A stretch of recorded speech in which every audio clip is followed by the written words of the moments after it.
I know the last episode I was a pussy and had to stop it real fast because I got scared, but I'm good now. I'm okay, so let's get right into it.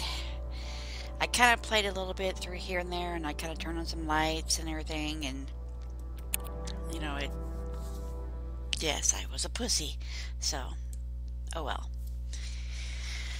We'll just go through it and see how it is. So, yeah, it wasn't good. But this is taking forever. Ah, okay, this is where I stopped at. Oops. Okay. Now, I remember that I went over here and I stood here or stood around here or something. See, it's locked. But anyways, I stood around here and heard noises and got freaked out. So I'm just wondering if I sit here for a minute, if I can hear those noises, and I don't, so oh well. Anyways, okay, so let's read this letter. Dear Jan, it's so good to hear from you again. All this new house business sounds like quite the adventure. Remember the little dorm room we shared freshman year when we were miserable fantasizing about our dream homes? I always said I wanted a mansion. You said you just wanted a house in the woods. Look who got both. Somebody up there likes you. I could use some of that magic. Send me some lotto numbers. I'll play them. Seriously. But I shouldn't be complaining about this good old split level we've had since Bob got transferred to Winnipeg. We just got new vinyl sightings. Jealous yet? Let me know if you ever want to trade places. So, how are the girls doing? Has Kitty left on her big European adventure yet? Speaking of jealous, right back soon. I miss you, roomie, Carol. Sounds like Carol is a little bit jealous. So, let's see. And yes, of course, there's that damn lightning again. That lightning that I hate so much.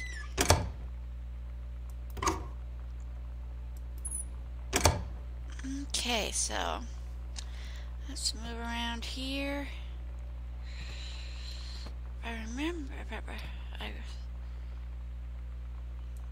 Nope, okay. So go in here. Yeah, I thought I'd turn on the light in here.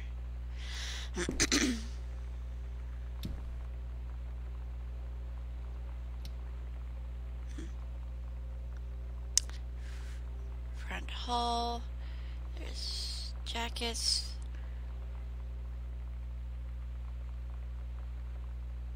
Nothing really interesting in here. The board game. Over the Alps. A novel traveling game. Wow. Yeah, that sounds really interesting. Sounds like a fun game. Not really, but whatever. Oh, yeah. Okay, what's in here?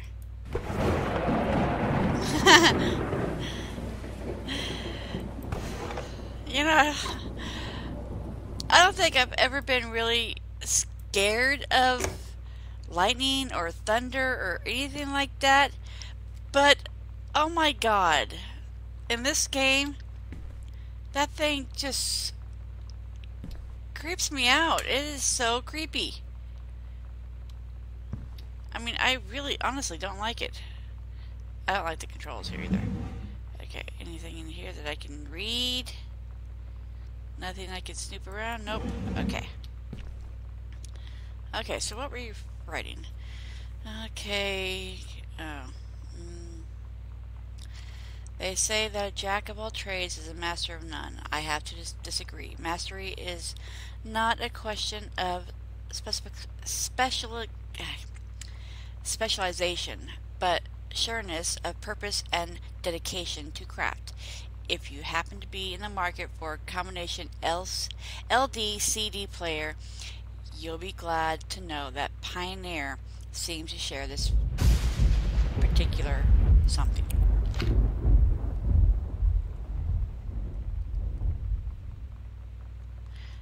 I mean, okay. My question is, does it have to be so scary? Oops, I need to back up. Okay. What's the question mark for? Huh? It's a board.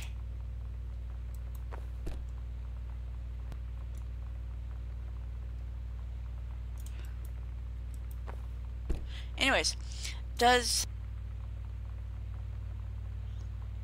Anyways, I gotta go back and check in the files. In the file cabinet. See if I can check in there. Nope, I can't. Sorry.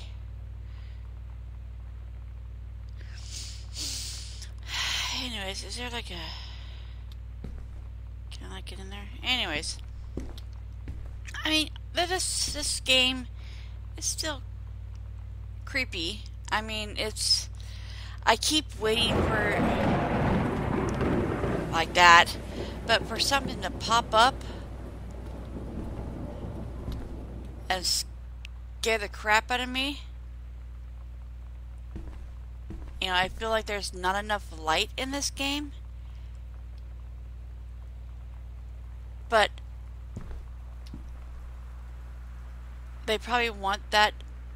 They probably want it to be that way, you know, for the whole atmosphere or whatever, to make you think that something's gonna happen when nothing actually does happen. But still, I still don't like it. But, you know, whatever. But, I mean, seriously though, this really is a big freaking house. When I started turning on lights and everything, the TV was on in here. Here, I'll turn it back on so you can see.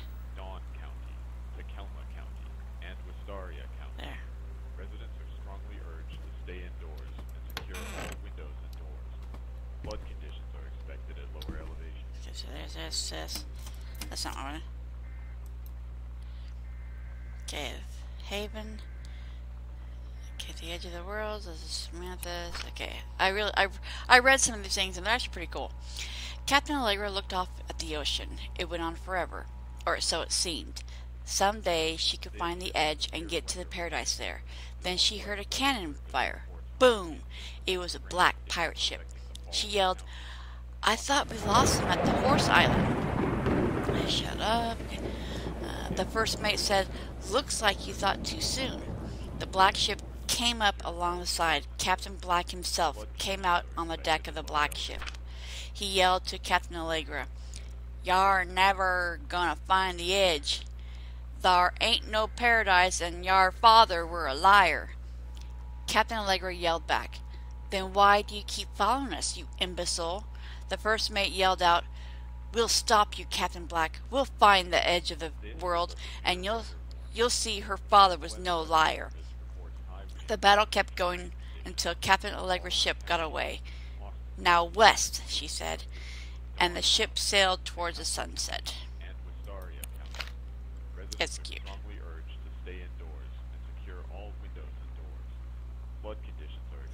Anyways. Okay, so go this way. Let's see here.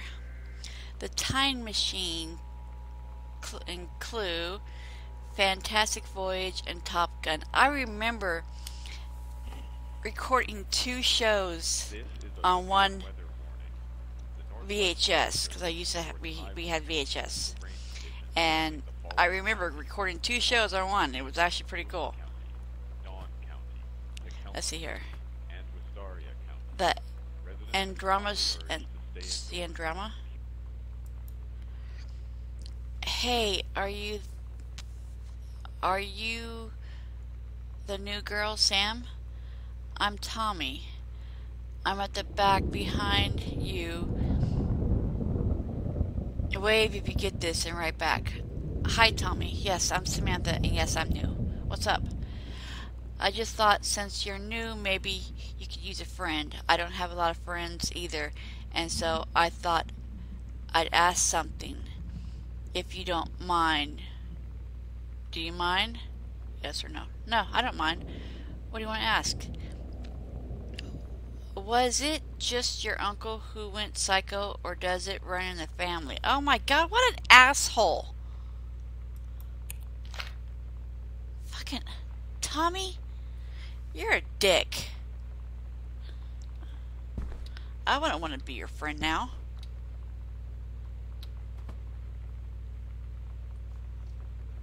Damn. What an asshole thing to say, or to ask.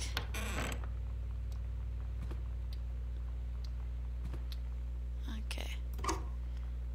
Books. And nothing. There's some more books. Any books in here that I would like to look at? That might be interesting. Okay. But seriously, that was kind of a dick thing to ask. Those are all records. Huh. What is this? Huh. Okay.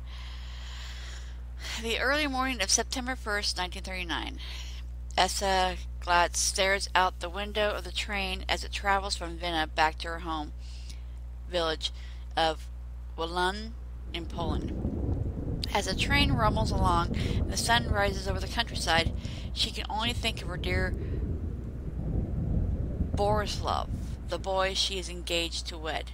Meanwhile, deep within her guts, an ovum starts to develop.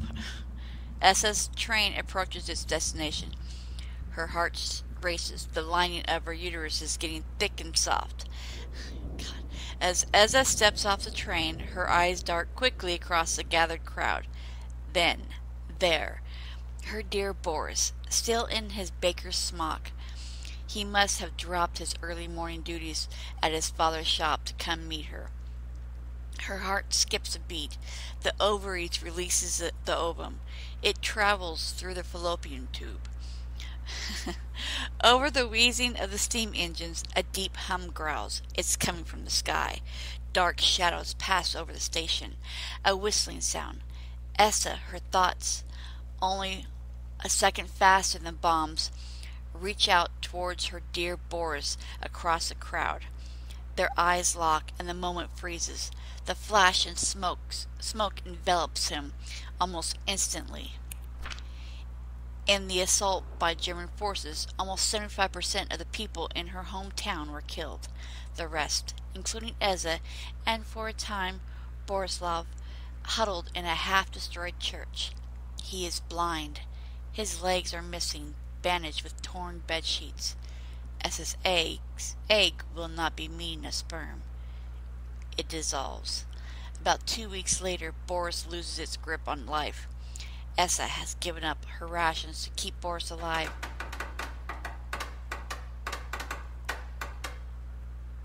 Really?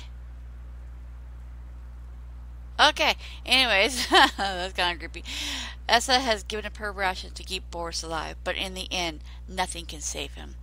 Since the lining of the uterus is not needed for pregnancy, it comes out through the vagina. Essa vows to survive. She sets off to join the Polish resistance as a daring spy and saboteur. Another ovum starts to develop in one of the ovaries, and the process begins again. It is incredible how the female body knows how to prepare for pregnancy. See me.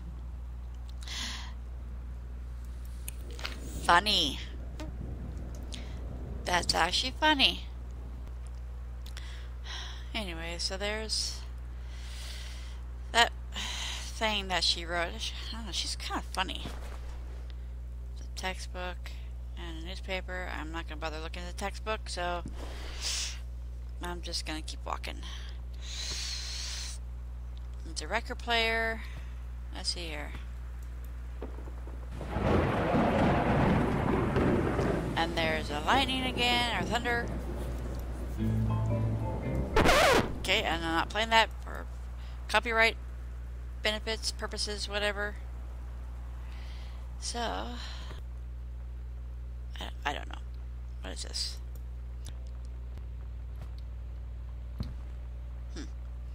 There's no one outside. I gotta turn on this light.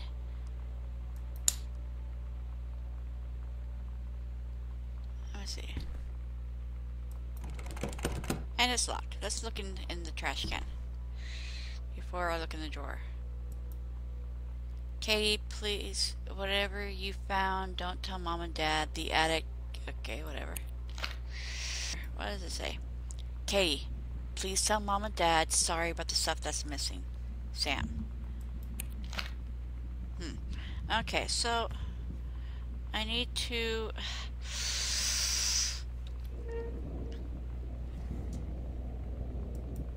Okay, so here's the journals that I've already checked.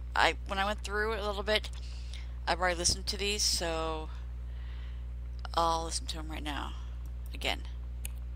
Or you guys. Dear Katie, so much has changed, even just since you've been away. We moved into this house. I'm in a new school, and my big sister being gone for a year doesn't make it any easier. It doesn't feel real, but I'm not gonna let it faze me. I used to tell you everything, and if I can't do it in person, because you're off gallivanting around who knows where, I'll tell it to this journal, just like I was talking to you. Okay, so there's the one. Here's another one that I listened to. Oh my god. You are so lucky you finished high school before we moved into this house. So, it's the first day of school, and there I am, introducing myself to the class. And I say that I just moved into the house on Arbor Hill. All of a sudden, every kid in the room turns and just stares like I suddenly transformed into a mutant. I just stood there, wishing pretty hard for a rewind button. Because now maybe nobody knows my name, but they all know who I am. The Psycho House girl. Great. Yeah. The next one to listen to is this one. You know that feeling where the first moment you see someone, it's like they have a big gold star around them, and you have to get to know them? Well, there's this girl. I think she's a senior. She's usually dressed kind of punk, but sometimes I see her in this, like, army uniform, and she's always drawing in this notebook, looking so intense. I had no idea how I would ever, like, have an excuse to talk to her. Till I noticed she and her friends hang out and play Street Fighter at this. It's weird hanging out with girls. Daniel was around ever since I was little, and other girls? I don't know. But being around Lonnie is, like, instantly just right. I gave her the grand Psycho House tour, and took my revenge on Super Nintendo. And it was like, I don't know, I finally found someone I feel normal around. I drove her home, and she gave me this tape, and said, "You have got to listen to this." I haven't stopped playing it since. Anyways. Okay, I gotta go back to this one because I missed it. You know that feeling where the first moment you see someone, it's like they have a big gold star around them, and you have to get to know them? Well, there's this girl. I think she's a senior. She's usually dressed kind of punk, but sometimes I see her in this, like, army uniform, and she's always drawing in this notebook, looking so intense.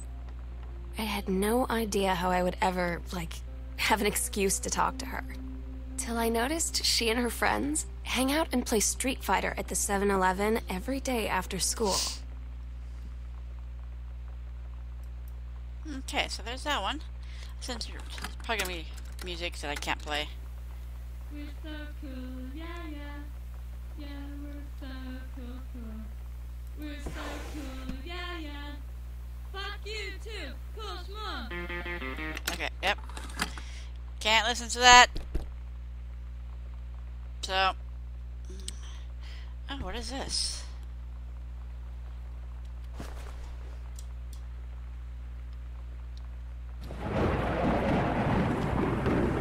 Fuck you, Thunder. See, she gets a walk-in closet. I want a walk-in closet.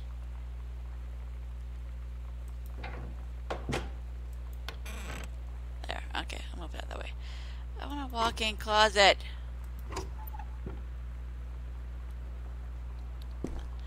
Okay, let's see here. The King's Labyrinth, Chapter 2. I like these little things. Flying threads. Captain Allegra, still in her flowing skirt and sturdy jerkin, descended the single shining thread into the lower cavern of the labyrinth. She and the first mate, on their own now, grew closer to their goal, the throne room of the dead immortal king of the island. The first mate slipped down the line onto the stone floor. She swept chalky bone dust from the front of her canvas trousers and looked up at Allegra. The silken thread, nigh unbreakable thanks to the enchanted moths that inhabited the island, trailed behind, leading their way back to the entrance. From further into the labyrinth, a moaning began to echo. The moaning grew louder and clearer. It turned into words from some ancient language they could not understand. The king's cursed voice. The hairs on Captain Allegra's arms stood on end. She looked back at the first mate, whose eyes remained locked onto the blackness of the passage for a moment too long before noticing the captain's gaze. Excuse me. The first mate nodded silently ahead. Following the king's ghostly song deeper and deeper into the labyrinth, they came upon a rocky gap spilling forth otherworldly blue light. The great basin of the dead king's throne room lay below. Skeletal in rotted robes, the king was hunched over the blue orb, topping his royal scepter. Shadows of his bony fingers danced on the walls like ghouls. As he sang, wailing souls flowed in one by one through the cracks in the cave walls, pulled into the orb, causing it to glow brighter and brighter. Behind the king, a long staircase hewn from the rock led down into the chamber from a passage at the top. Allegra said, "We have the advantage in numbers. I will draw his attention, and then you," the first mate interrupted.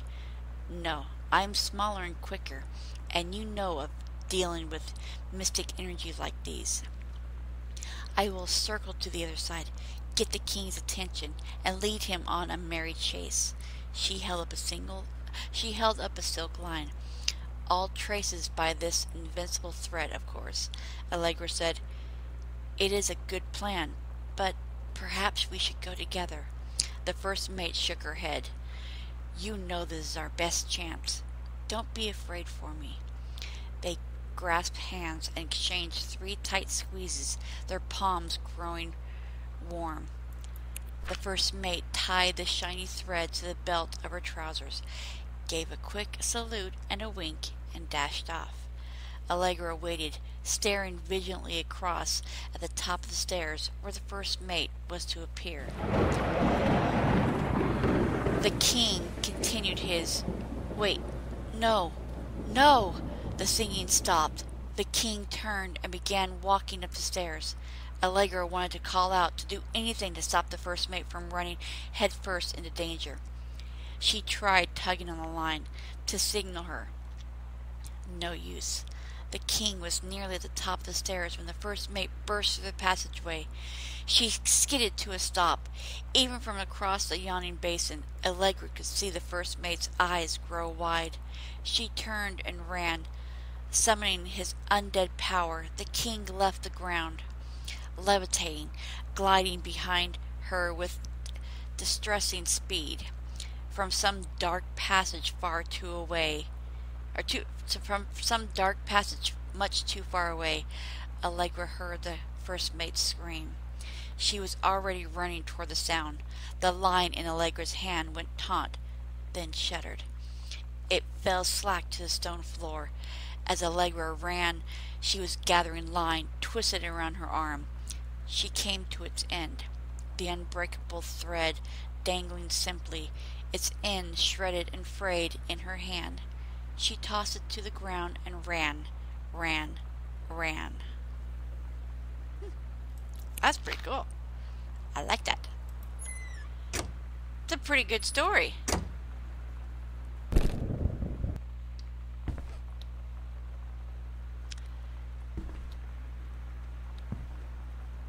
That's kind of creepy, you know. Shouldn't there be like a lamp here or something?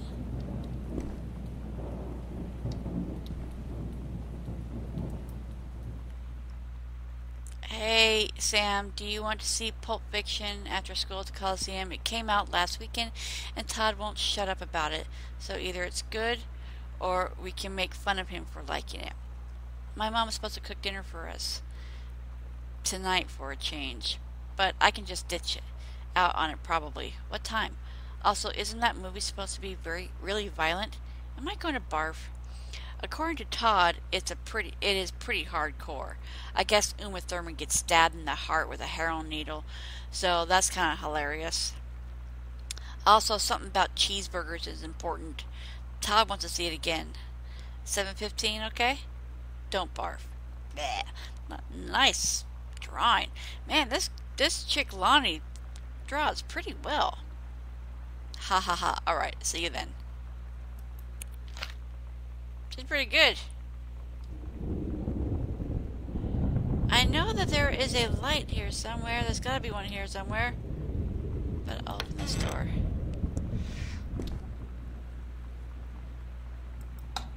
Another bathroom.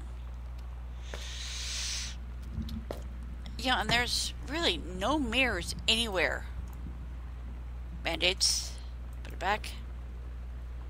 Nail polish. But anyways, there's no mirrors.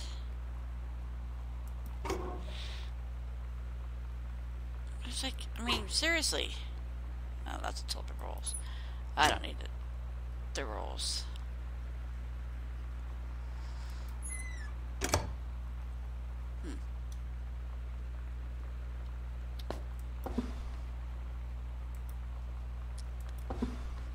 Oh, it's broken. Okay, well. Okay, why does that look like blood? Oh, okay. Wild color. Okay.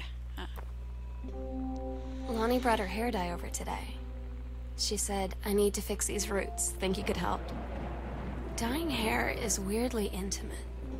I don't know if I've touched someone else's scalp before. It's pretty intimate, right? It felt intimate. We looked into the mirror together after, and I expected her to say something about how it looked crappy, or good, or whatever. But that's when she said, "You're so beautiful." And she was looking at me. Right in that moment, I wanted to say something, but I waited. And the moment was gone.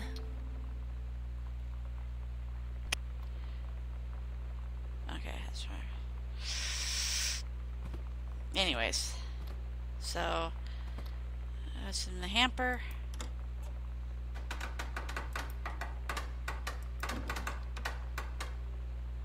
Stop!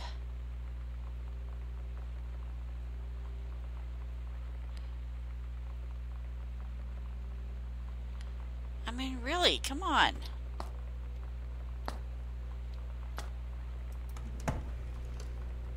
It's the same thing in this one as in all the other bathrooms. No mirror, no nothing.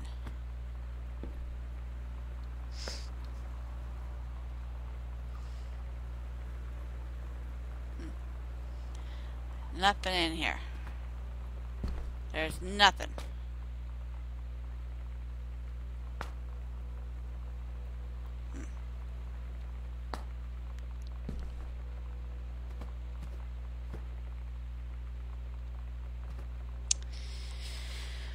Okay, well, while I'm doing that, I'm gonna look at the map.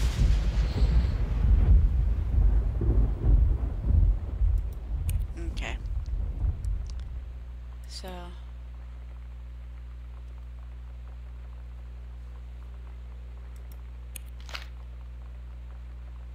there.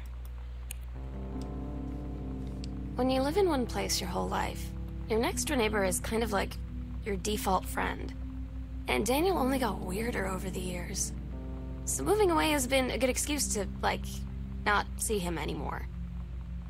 But he did always have the good Nintendo games. Maybe I'll give him a call. So unless you're using your friend as for, you know, his games. Katie, Mom and Dad were going to make up the guest room for you to stay in over the summer, but you came home on such short notice that they weren't around to do it. So you can use my room if you want. I won't be needed anymore. Sam. Okay, let's see over here. Okay, you can read that one if you want to.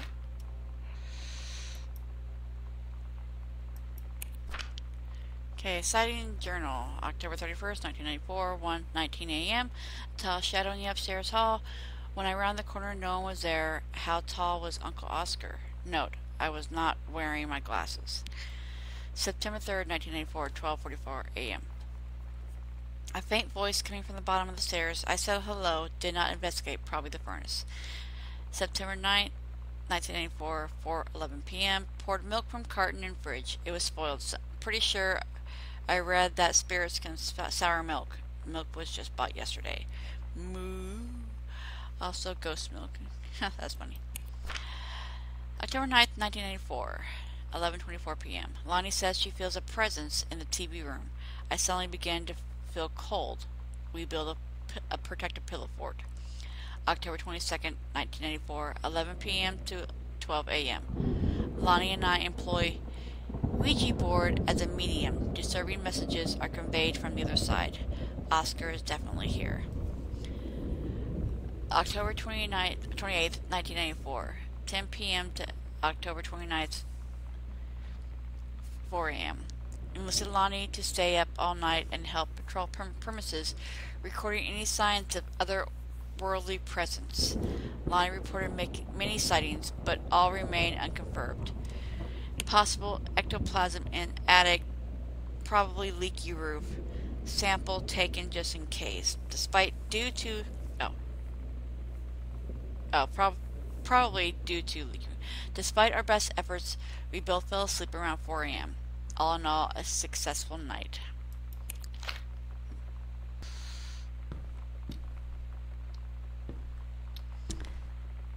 So that area there is really creepy. I don't really like it. I really don't. Sand farm.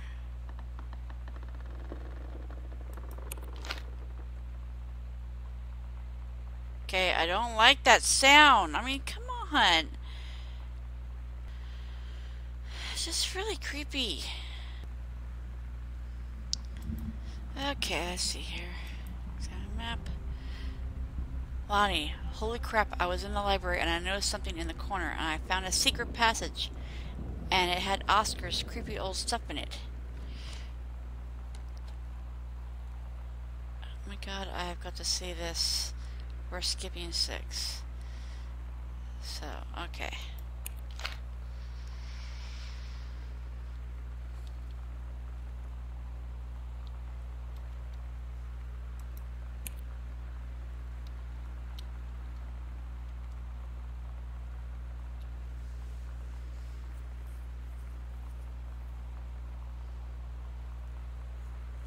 Okay, so I go into Mom and Dad's room.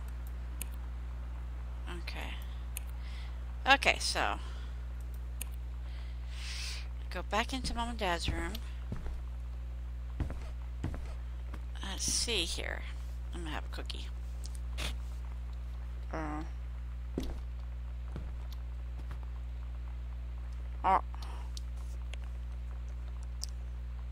Okay, let me try.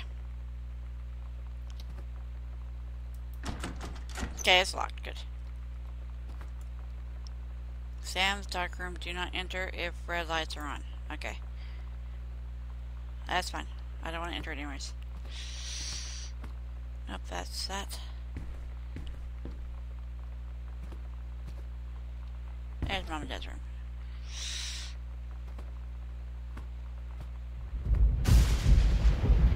Okay, stop!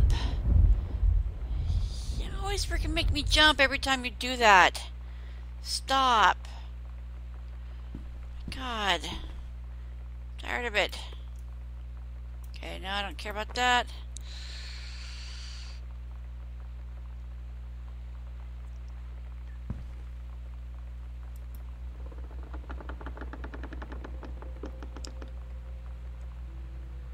Okay, yeah, that's kind of creepy. Is there a light switch? No light switch at all? I'm just doing this in the dark? I don't like the dark. I don't like the dark. I honestly don't like the dark.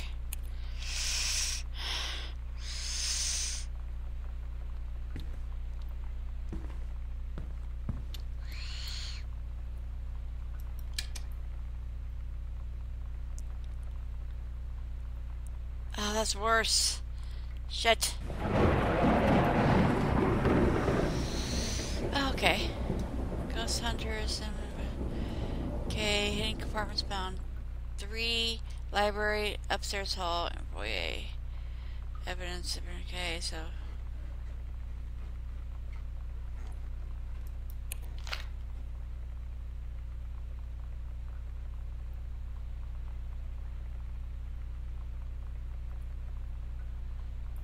Do I really want to go in there? No, I don't.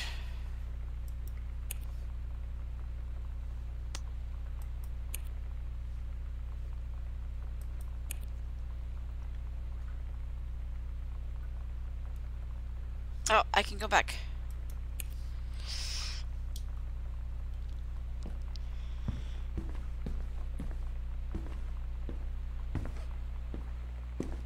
Okay, so I'm going this way to try to find the secret compartment, and I think it's over here. I think. Yep.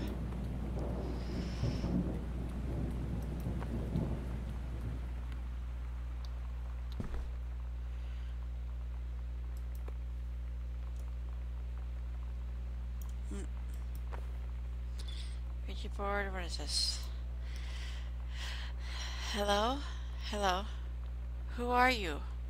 Oscar. What do you want? To come back. Okay, that's creepy.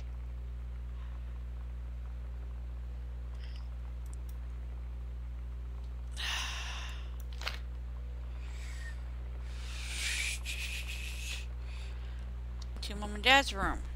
There.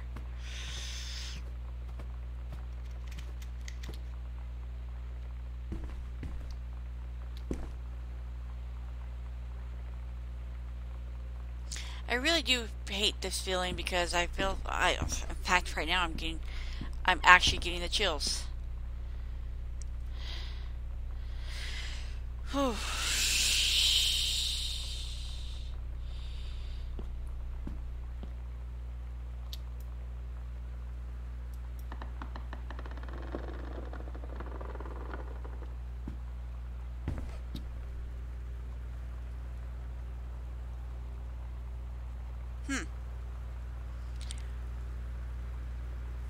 Oh, okay. I know what this is. That. Cool. Okay. I'm good. Now, where am I going?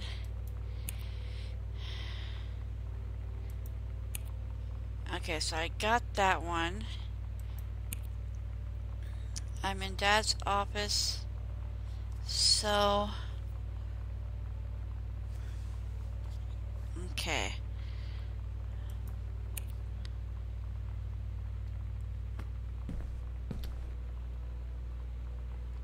I think it's here. up?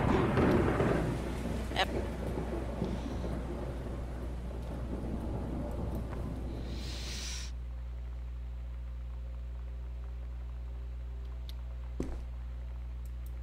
Private. Do not read. Well, I'm reading it, Samantha. Allegra and her scouting party peered down warily through the dense canopy of rustling leaves from their perch high in the forest branches. Mere feet away, sunlight shone brightly off the inner ice walls of the glacial basin in which the forest grew. It was a strange sight indeed, such luscious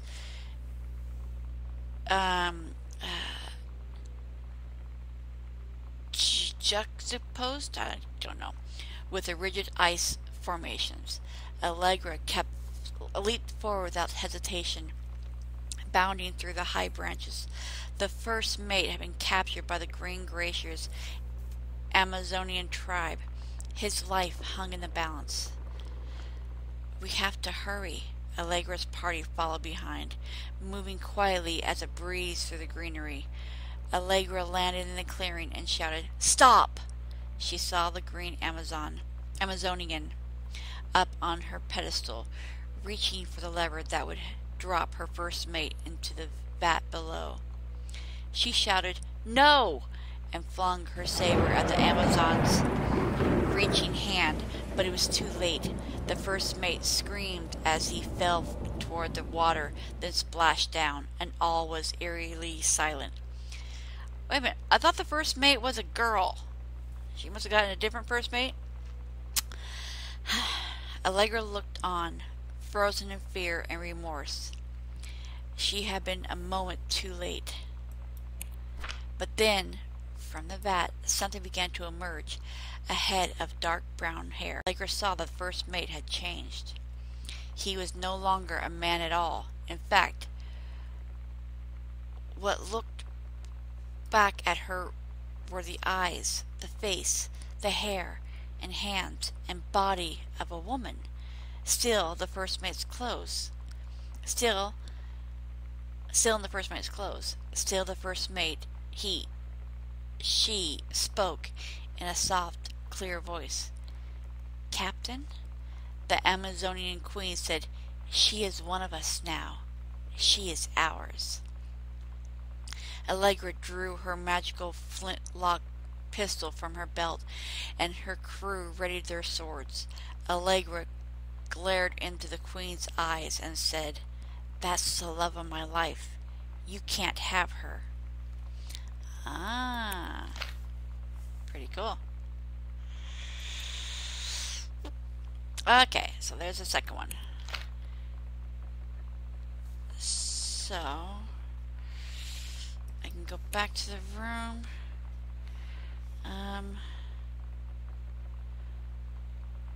So I found that one. I need to go. Oh wait, okay. I need to go back to Dad's office.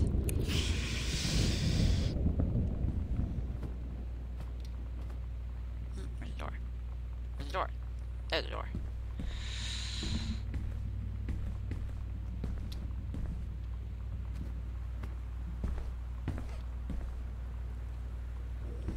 It's over here, right? Yep.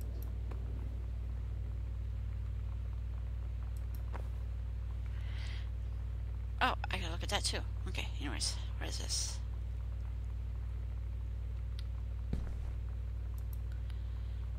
Huh. This is okay. At Todd's brother's place after the show, there was only a futon to sleep on, so Lonnie and I shared it. The lights went out. I was turned toward her. My eyes started to adjust, and then I could see she was looking at me, too. In the dark, she smiled. My heart was beating so fast. I rolled over. I felt so, I don't know, nervous. After a minute, she put her arm around me and was so close and whispered in my ear, "I really like you." I just nodded my head, and I really hoped she could tell. I really hope that she meant what I think she did. I felt like a shook-up can of soda ever since. I hope we have the chance to talk before I explode.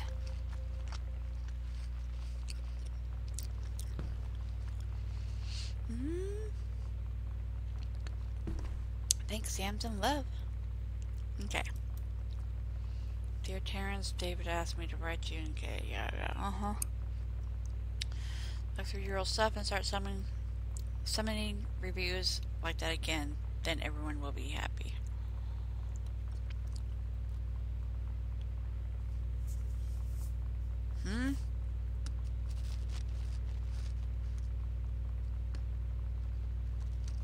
What? Okay.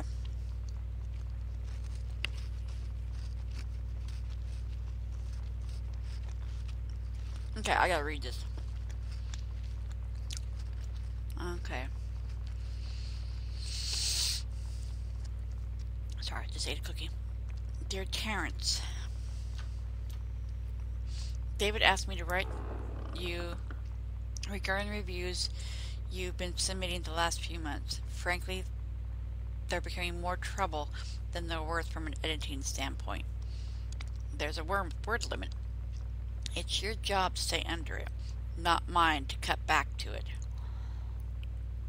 Even then, it's becoming harder and harder to weed out the tangents and non-whatever from the usable copy without heavy rewrites. The readers of the Home Theater Aficionado want to hear about the quality and value of the hardware, not ruminations of your childhood. If it were up to me, I wouldn't be writing this letter. I'd just be cutting you loose. There's tons of guys half your age who would take half your rate to write stuff I could actually use. But David's known you for a long time, and he's the boss. So I'm giving you one more shot on this say-so. You should write him a nice note thanking him for his patience and generosity. Look through your old stuff and start submitting reviews like that again. Then everybody will be happy. What a dick. Oh. 0451. Okay. I gotta remember that one. It would be in Dad's office. Yeah, Dad's office. 0451.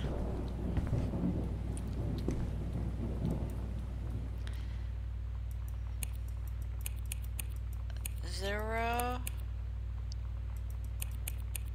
4, 5, 1.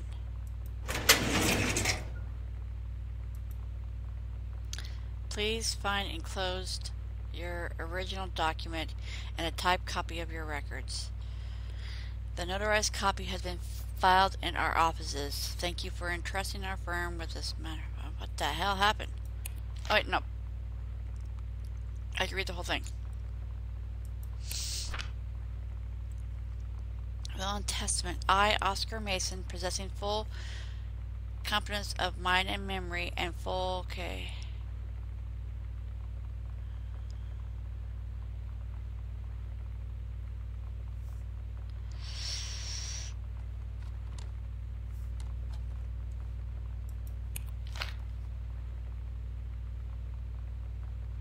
The hell was that?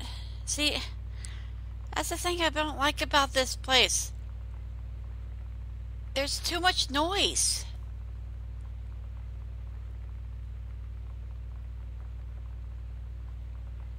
I'm trying to read something and you're making noises. Okay, now stop it.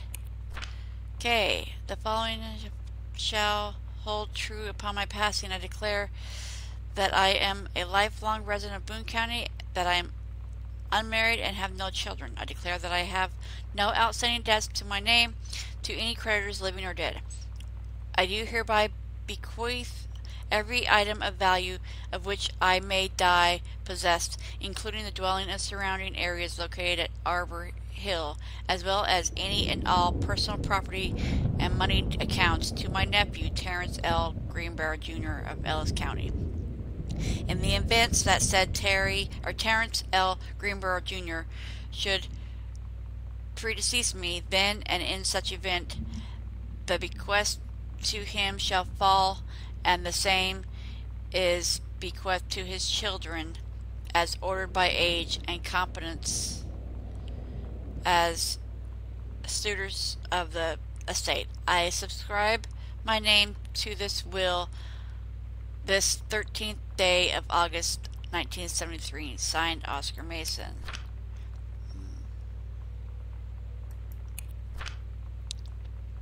Wow.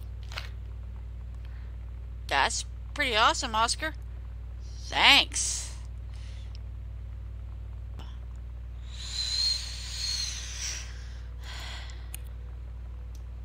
Okay, so I gotta go back upstairs.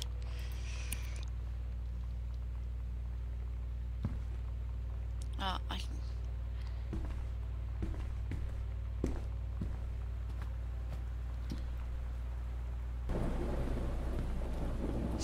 Follow me.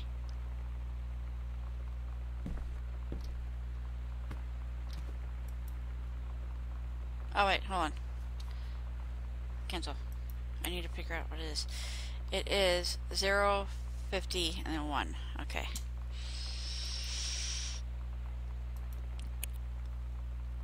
Oops. 0, 50, and 1.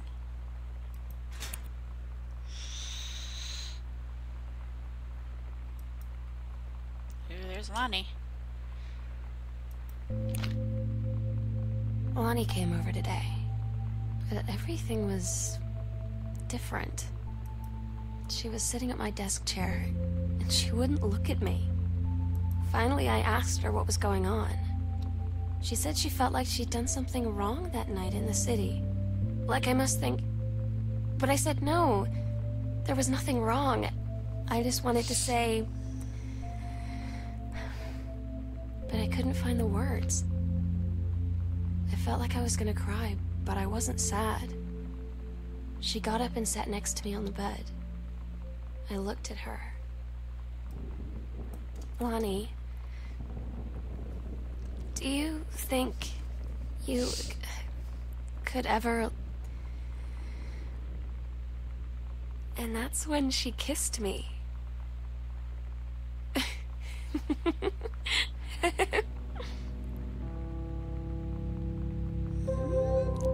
Hey, told ya. Told ya. So she's struggling with being a lesbian. Oh, I gotta read these. Sorry. I gotta read those. Okay, so what does it say? Daniel called again. He wants his Nintendo game back. Sam, stop leaving every damn light in the house on. You're as bad as your sister. Well,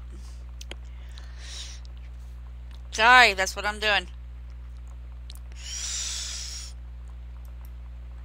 To whom it may concern, I, Samantha Greenbrier, am 17 years old and am therefore an independent, fully functional human being.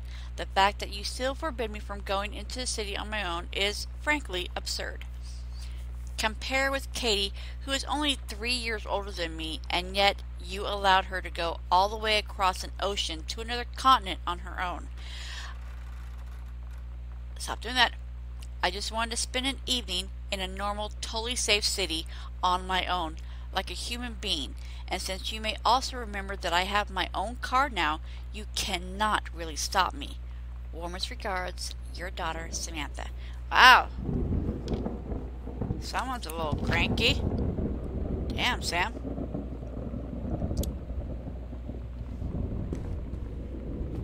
You okay? Seem kind of pissed off there. Sure you okay?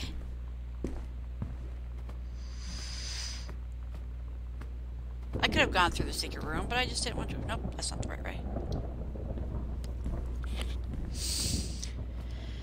Okay, so I have a bad feeling about this. Yeah. 'Cause it's dark. There's no light. God damn it. There's no fucking light. Shit.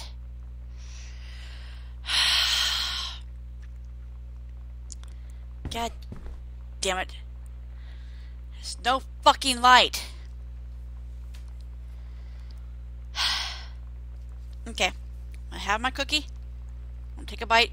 I'm gonna go down.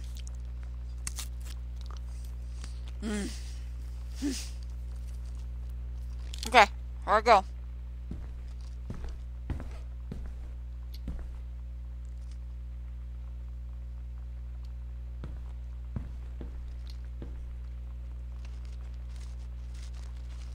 Oh. Okay.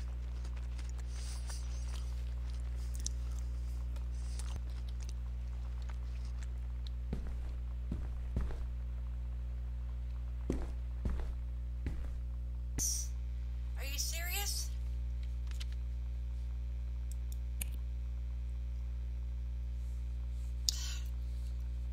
God, I hate this.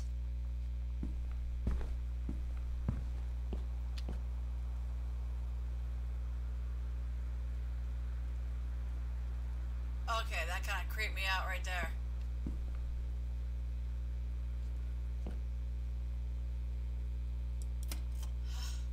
Yeah, you creep me out. Whew.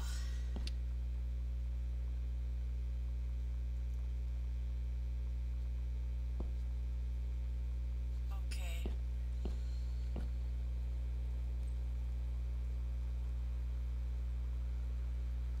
What is that? Oh, shit. This scared the shit out of me. Okay, so what am I supposed to be doing down here? Okay.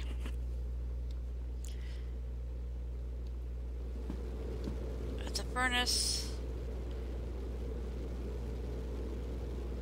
Let me see here. Okay, I don't know what I'm supposed to be doing down here. Oops. Yes, I've already used the basement key.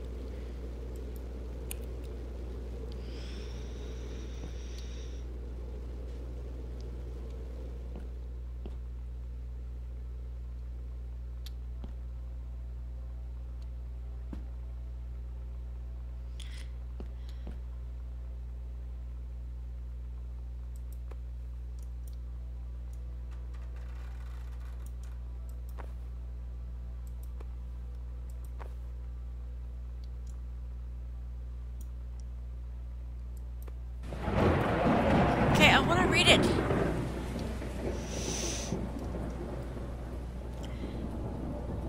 Okay, I can't read it. So, anyways. What's over here?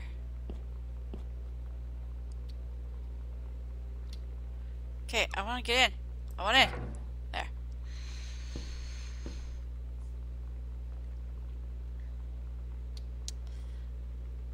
I don't know what I'm supposed to be doing here.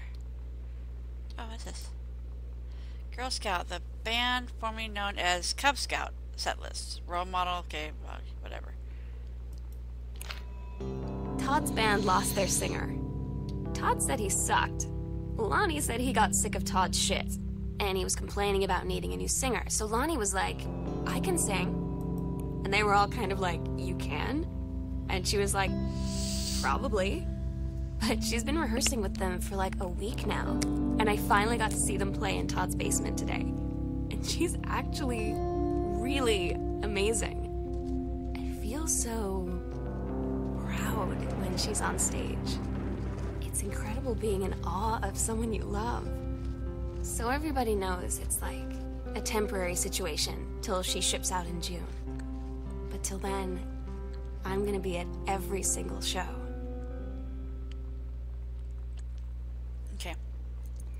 Dear Sam, I'm so happy you liked the drawing. I was thinking of us when I drew it. I knew you'd be able to tell. You'd love Mexico, I think. Probably.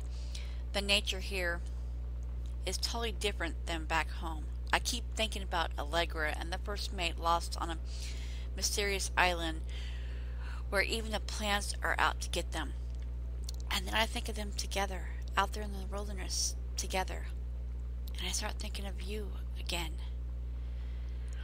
I lie in bed and I almost feel you. I've been trying to save it up for when we're together again, but I haven't done a good job, okay? But I tried. Okay, enough about that. Your last letter got to me the day before we started driving back north. We'll be racing this letter home. If I get home first, we can read it together. And yes, I'm taking tons of photos. We'll have to spend so much time in the dark room. Lonnie.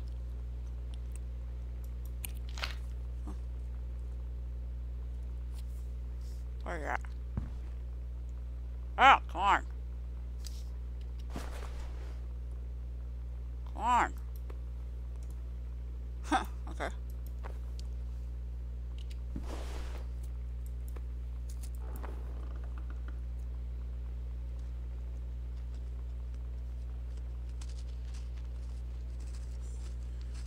Okay.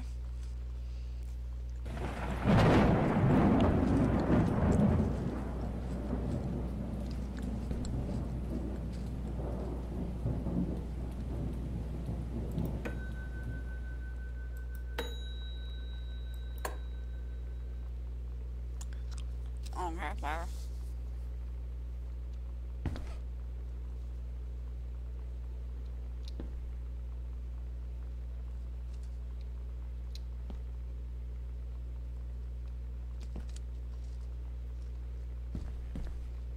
What a brick.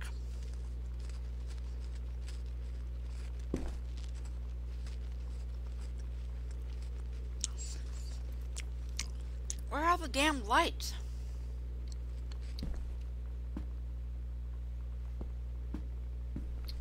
No. Go back in there. Go back in there. So, I'm in here. I go through here and I turn right. Okay, got it. Oops, sorry. Got it. So I go through here.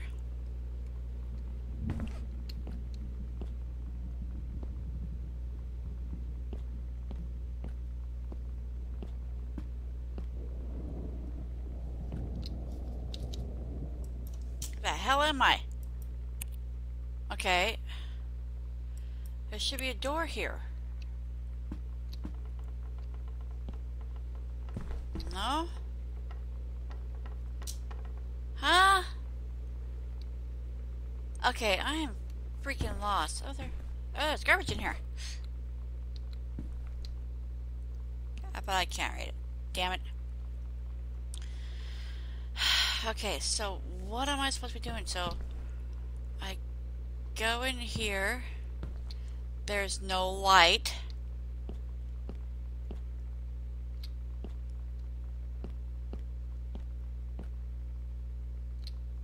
And there's nothing. Oh, wait. I saw the highlight of a door. Open door.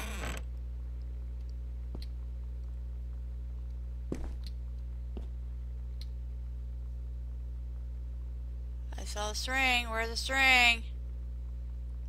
Here, pull string. Shit.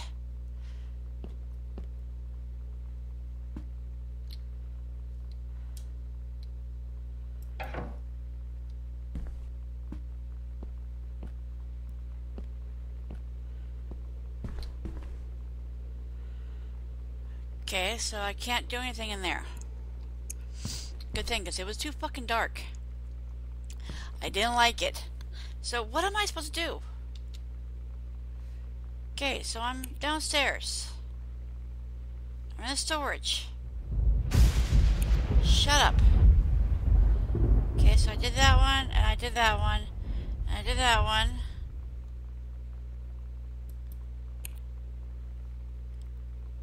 I did that one.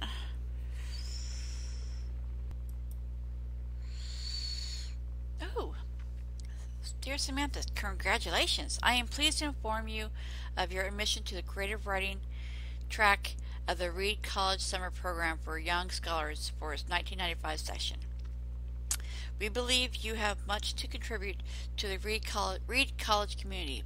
Based on your portfolio and academic record, I am also pleased to offer you financial aid financial aid to cover 75% of summer program's tuition and fees. The attached document delegates your schedule, optional secondary track choices, and your dormitory assignment. Please remember to submit the attached form if you wish to be eligible for one of the 3 Reed full-time undergraduate scholarships to be awarded to exemplary students at the end of each summer program. We very much look forward to your attendance. Again, congratulations on your mission and best wishes from all of us at Reed College. Thank you. I'm so stupid sometimes. I was telling Lonnie that I got into my college summer program thing, and I was all making plans like, you should come visit me, stay in my dorm room. But she said, Sam, I ship out on June 6th. I was like, ship out? To where? She said, to basic training. What did you think I was doing all that ROTC stuff for? I guess she's been planning to join the army right after high school since she was like 12. And I guess she's really going to do it. So I was like, after graduation, I'm just never going to see you again? She said, let's just have fun while we can.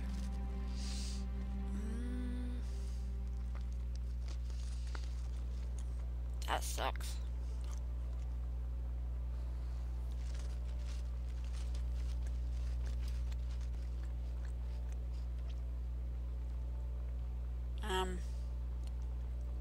So I'm gonna stop right here, and then